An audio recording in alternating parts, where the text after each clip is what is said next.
आज का टॉपिक है कि हाइमेन से रिलेटेड कौन कौन से इश्यूज़ हैं जो कि ख़वातीन को या हस्बैंड वाइफ को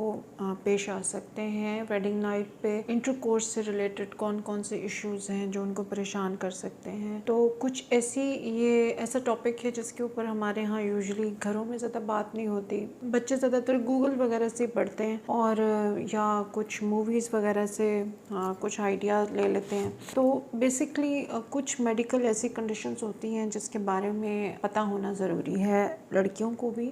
और लड़कों को भी। लड़कों के इश्यूज़ के बारे में हम बाद में बात करेंगे। अभी हम सिर्फ लड़कियों की एक इशू के बारे में बात कर रहे हैं। वो ये है कि उसको हम कहते हैं वेजिनिस्मस, यानी जब भी कोई भी चीज़, यानी इवन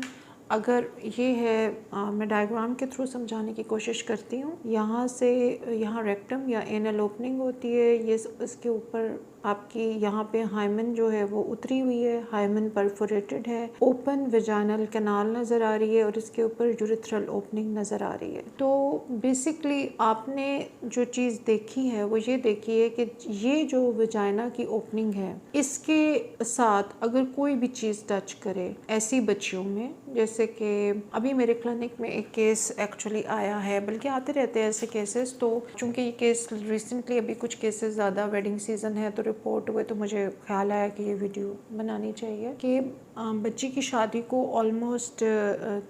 3 मंथ्स हो चुके हैं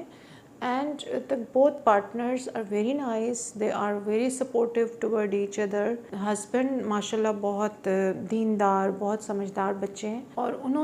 दोनों ने आके मुझे बताया कि ये इशू चल रहा है कि हम इंटरकोर्स नहीं कर पा रहे। अच्छा, अब मैंने हस्बैंड को भी देखा, उनसे बात की एंड मैंने वाइफ से अलहदा में भी बात की। तो आई गॉट एन अंडरस्टैंडिंग कि माशाल्लाह दोनों की बहुत अच्छी अंडरस्टैंडिंग है और बहुत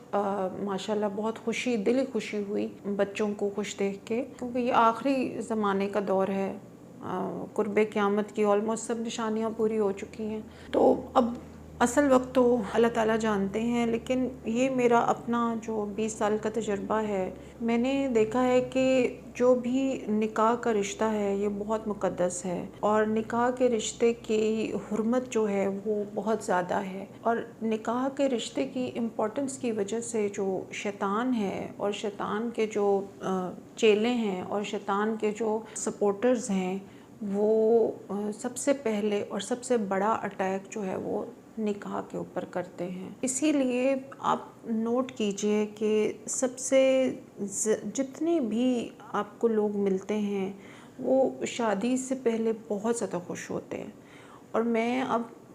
ख़वातीन को, बच्चियों को और जो मेरे पास लेडीज़ आती हैं, मैं उनको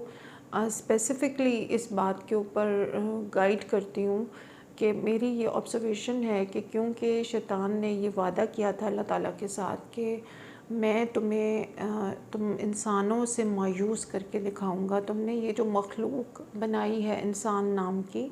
मैं तुम्हें दिखाऊंगा कि ये तुम्हारे दिए हुए जो दायरा कार है, जो कुरान का दिया हुआ एक कॉन्स्टिट्यूशन है, उसके ऊपर ये नहीं चलेंगे, ये तुम्हारी बात नहीं मानेंगे। और अल्लाह ताला की जो पूरी एक माशरत और सोशल कॉन्सेप्ट है, उसकी जो बुनियाद है वो घर का यूनिट है, वो मियाँ बीवी का रिश्ता है। वो औरत और मियाँ बीवी की एक दूसरे से रिस्पेक्ट, मोहब्बत और प्यार, एक दूसरे का एहसास और एक दूसरे की मोहब्बत से बनने वाली एक यूनिट है, जिससे फिर आगे नस्लें निकलती हैं। तो शैतान जो है उसका पहरा है निकाह पर, ये आपने बात याद रखनी है। और जब भी आप अपनी शादी में तंग हों, मैंने अक्सर देखा है बहुत ज़्यादा, आप इस चीज़ को अपने इर्द गिर्द नोट कीजिए कि अगर एक बॉयफ्रेंड और गर्लफ्रेंड है, उनका सालों से एक दूसरे को जानते हैं। बॉयफ्रेंड गर्लफ्रेंड का मतलब ये नहीं है कि वो they are sexually involved, and अगर वो एक दूसरे को बहुत अरसे से जानते हैं। मैं कई ऐसे कपल्स को जानती हूँ जो दे वर फ्रेंड्स पहले और बाद में उन्होंने फिर शादी की, बट साल की दोस्ती के बावजूद भी जब वो शादी करते हैं तो शादी के बाद झगड़े, लड़ाइयाँ और बहुत सारे मसाइल बढ़ जाते हैं। और ख़वातीन से भी मेरी फिर ये रिक्वेस्ट होती है कि आप जब निकाह जैसे बंधन को साइन करें तो आप इसको अल्लाह ताला के नाम पे एक जहाद बना के साइन करें। हाँ, इस जहाद का मतलब ये नहीं है कि आप गैर इंसानी कोई गलत किस्म का रवैया बर्दाश्त करें, झूठ को बर्दाश्त करें, आप बेईमानी को बर्दाश्त करें, ज़नाकारी को बर्दाश्त करें, या आप गलत चीज़ों को या जुल्म को बर्दाश्त करें। ऐसा मेरा कोई स्टेटमेंट नहीं है। लेकिन छोटी छोटी बातों पे मैंने ये देखा है, ये मेरी ऑब्जर्वेशन है, ये एक एंगल है कि वही लोग जो वैसे बहुत अच्छे दोस्त हैं, साल से बहुत अच्छे लंच कर रहे हैं, घूम रहे हैं, फिर रहे हैं, जैसे ही शादी होती है थोड़े अरसे में झगड़े, लड़ाइयाँ, और वहाँ तक बात पहुँच जाती है कि तलाक से पीछे रुकते ही नहीं हैं। जब तक कोई प्रॉपर ग्राउंड ना हो, कोई ऐसा रिलेशनशिप के अंदर कोई ऐसा मसला ना हो जो एड्रेस ना किया जा रहा हो। इसके अंदर मैंने एक और जगह से एक कोट पढ़ा है। मैं I would really like to get the confirmation उसके सोर्स की, बट सोर्स बड़ा अच्छा था इसलिए मैं कोट कर देती हूँ कि मैंने ये सुनी है ये बात। अब मैं इसका ये कोट आपको निकाल के उसको मैं क्लियरली बताऊंगी कि ज़माना या आखिरत में जो है वो ख़वातीन जो हैं वो उनके हकूक़ मर्द पूरे नहीं कर रहे होंगे, यानी खावंद बीवी के हकूक़ नहीं पूरे कर रहे होंगे, जिसकी वजह से औरतें बागी हो जाएंगी। अब ये सही है या गलत है, मैं इसके बारे में कुछ नहीं कह रही हूँ, लेकिन जहाँ पर भी आपके हकूक़ पूरे ना हो रहे हों, या जुल्म हो रहा है, या फ़िज़िकल अब्यूज़ हो रही है, फ़ाइनेंशियल अब्यूज़ हो रही है,